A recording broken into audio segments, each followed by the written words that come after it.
Hi there, welcome to Wallet's Soul, where we seek God, face darkness, and shine brighter. This season of the blog is all about learning, so today's blog is called Courage is Learned. When I was in college, I remember hearing someone say, fear is false evidence appearing real, and I was so energized by that idea. Anything I'm afraid of is untrue, fake, or fraudulent. How inspiring. I really held on to that belief until graduate school, when someone said that idea was completely unfounded. There are a number of very real things in life that cause fear. So to pretend that they are some sort of mirage is unhelpful and maybe even harmful.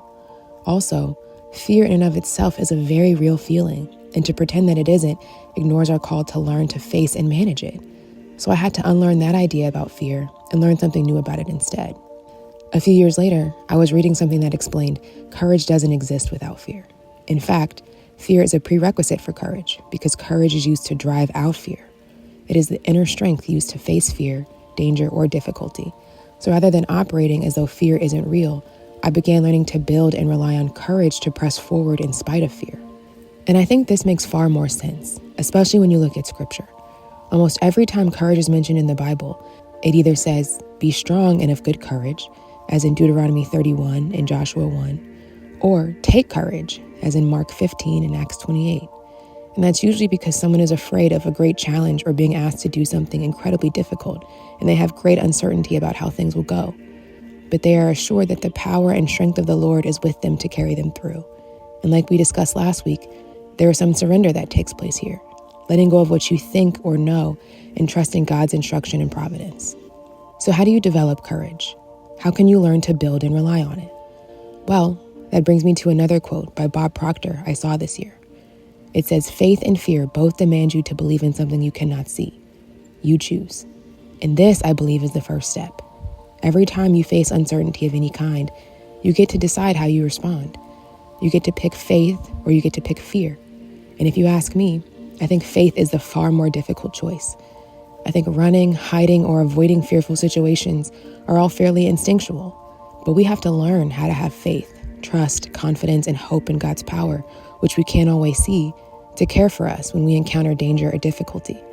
Because taking courage isn't about relying on your own strength or understanding.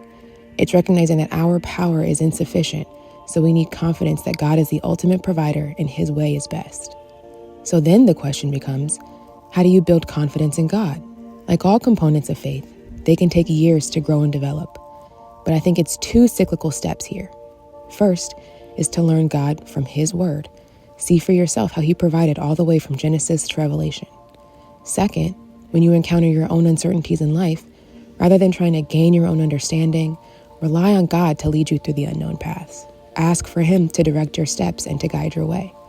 Proverbs 3:5-6 says, trust in the Lord with all your heart and lean not on your own understanding. In all your ways acknowledge Him, and He shall direct your paths. And we have to do this repeatedly. Learn God and have faith in Him, to commit our hearts, minds, and spirits to be strong and courageous. We have to be determined not to give in to fear, cynicism, and despair, because that is the enemy winning. We have to choose courage every day, to face our fears of the unknown, of disappointment, of pain and anger, of any and every form of darkness. Relentlessly look for the light, because God is light, and in Him is no darkness at all. 1 John 1:5. And ask God to protect our light, especially when we're in a storm. Our souls are easily influenced when we are afraid. That's why the devil tries to capitalize on it. He wants to use your fear for his good. But we can't have that.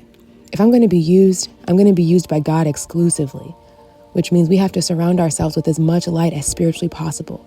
It needs to be both around and within us. Cut out everything that is darkness and pursue light alone. And when you get weary and the darkness shows up, find the encouragers, the people who can provide you with courage or cause you to be courageous.